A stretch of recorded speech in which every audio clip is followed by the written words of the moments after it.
What's going on, everybody? This is Bronco Juggalo. And Bill. And welcome back to another Castle, The castle that King built.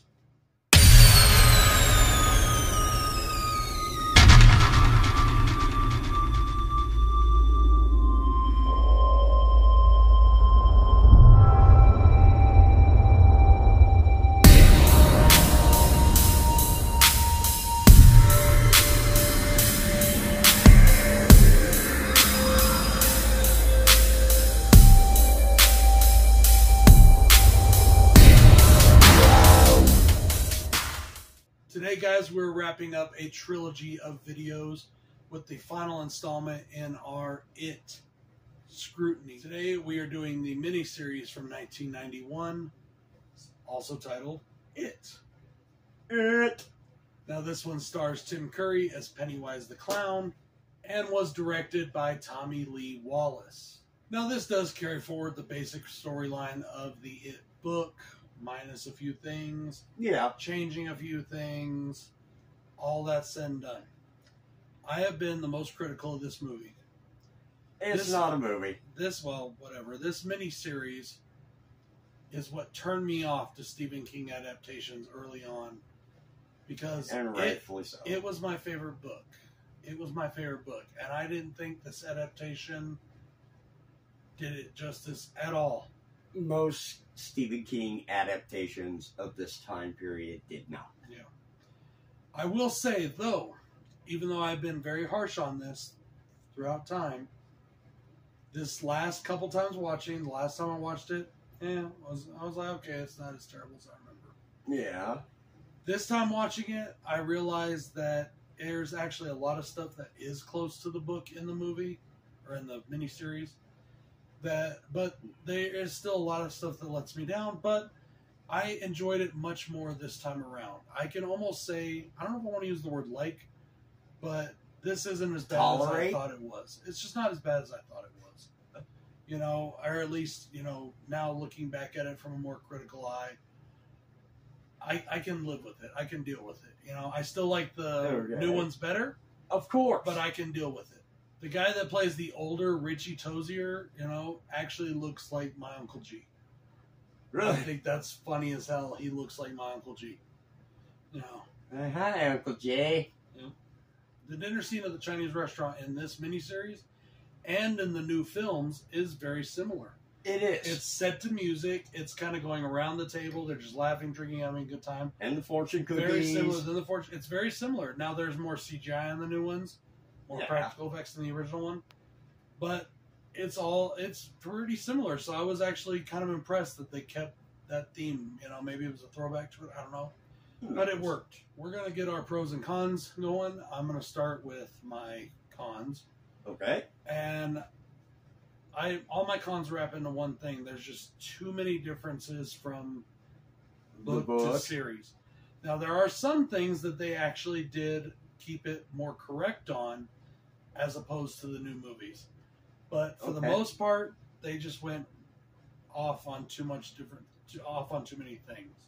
Yes, you know? they did. And that's where my first con comes in. This series is too long. There's too many things in here that are just not relevant. I don't know who decided on, okay, let's put this in, which doesn't add to the film at all, like the cemetery scene with Pennywise coming out of the grave and stuff.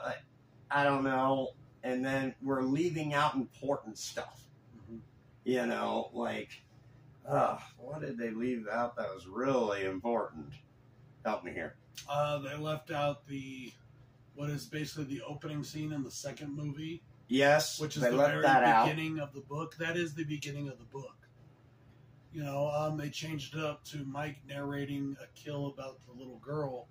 Yeah. But that's not how the book started, and that's not what made Mike call them back in the book. It was, you know, the killing at the fair, and then the other killings combined with that. That's when but they left out the killing at the fair. Yeah, they left that one out. I have one more con for this film. I hate the end of this film. I hate it The spider thing is It just, looks terrible. it's horrible. I like the CGI one. I know some people didn't, but I like it. So This spider is just, why? Why? It looks so bad. and you know, but to be fair with you know the advents of the time and you know the I level of know. technology they had. No. I get it, but it doesn't look good. But I get, and more to the point, I think, is that I keep comparing this to the new movies, whereas we're Yeah. supposed to be comparing it to the book, or you know, not really the new movies, but to the book. And they And- did have some things that the new movies didn't have, that the book has. Some people And rely, that this movie does. yeah, and I relate it to George Lucas and his special editions of Star Wars. Even though some people bitch about them because it wasn't what they originally envisioned. Now, of course, the Greedo scene, yes, the Greedo scene, I know. Greedo never shot! I'm there, right there with you, buddy. But I understand how George Lucas feels that he couldn't really do what he wanted to do in the originals because of technology limitations. Thankfully, he invented all the technology to do what he wanted to do later. But Yeah. I feel that way kind of with this movie. Like, I feel that the new movies kind of were able to fulfill what we should have had originally because of the technology gotten better. Yes. And in this original miniseries, they just couldn't do it. They couldn't do what they wanted to do or what they could have done to make a more faithful adaptation. True. I will say this, though. Let's get to the pros. And on the pro side, Okay. the introductions and backstories for the kids are much more accurate in this It one is. than they are in the new movie.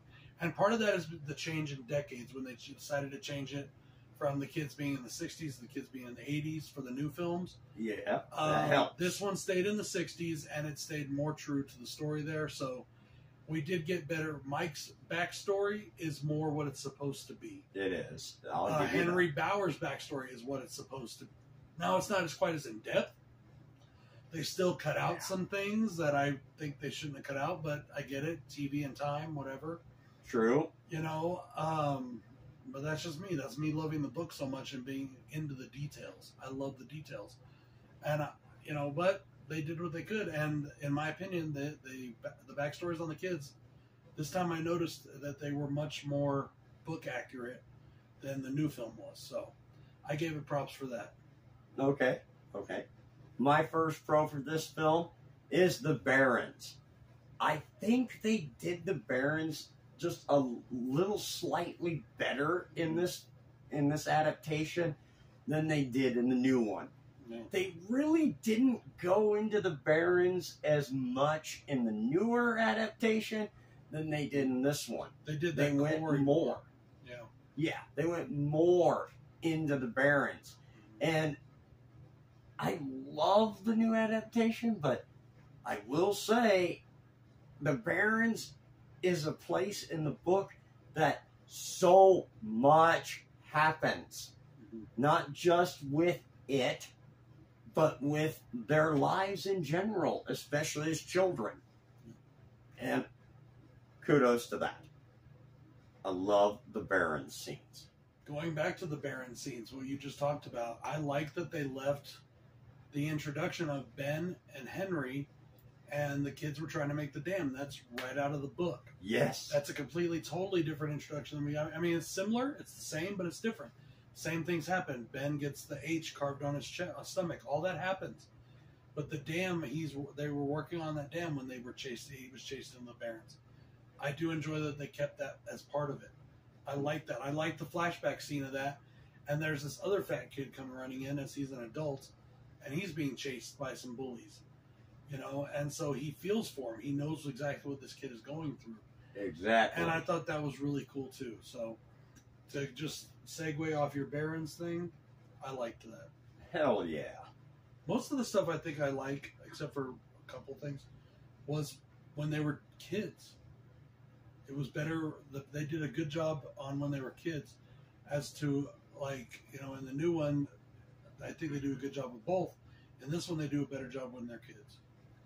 And that, I'm going to segue off to my next pro. I love the cast for the children. The children, that cast was spot the fuck on. Yeah. Not the adults so much. I didn't care for them. I'm right there with you. I didn't know if I should mention it because I didn't want people to think I was just nitpicking. No, the kids in this one were better. They were so good. The adults were not good. The person that played Beverly didn't even have red hair. They didn't, She could be dyeing it though. Well, so, yeah, but know. it's just like I didn't like any of them. I don't think they're very good. I don't like that. The only one I really liked was Mike. I thought Mike did a good job. Yeah. And but that was pretty much it. I didn't like most of the adults in this one. Yeah, it was all about the kids, man. They were freaking spot on. I already mentioned about the introductions of the characters. I love that Mike and Henry's backstory was not changed. They kept that because I think that's an important dynamic in the film to really show the true tension between Henry and this group. But my final pro is, and I think it's your pro too, by betting, probably the biggest pro we have in this movie, Tim Curry. Huh. Tim Curry's performance is phenomenal, spot on, He's great job. Amazing. Myself personally, and I'm not saying anything wrong here. I like the Skarsgård a little better, but I think it's because it's scarier. It's creepier. No, it's scarier. Curry's is creepier. Curry's has like this, hey Georgie, hey little boy, I'm gonna rape you, Phil. He's got this pedophile feel. It's creepy. I never thought of the pedophile it's feel. Creepy. Okay. But Skarsgård was scary. That's the difference for me. But Penny, he just does a great job. He does a great job as Pennywise. You got to give him props. And I love that photo of him behind the scenes smoking a cigarette in his full makeup. Okay. Yes, that is my final pro as well. I love Tim Curry as Pennywise. I'm going to tell you, I honestly like Tim Curry better. Most people do. Most of the fans that grew up with this one do. Sorry, everybody. Skarsgård, he was all right, but no, for me, it's Tim Curry. Sorry. I get it. It's what you got. It's what you loved always for years. I know you liked it. Yep. I wasn't as impressed with this for many, many years. I'm still not as impressed, but I like it a lot better now than I did before, and I will give them props for really trying. Yeah.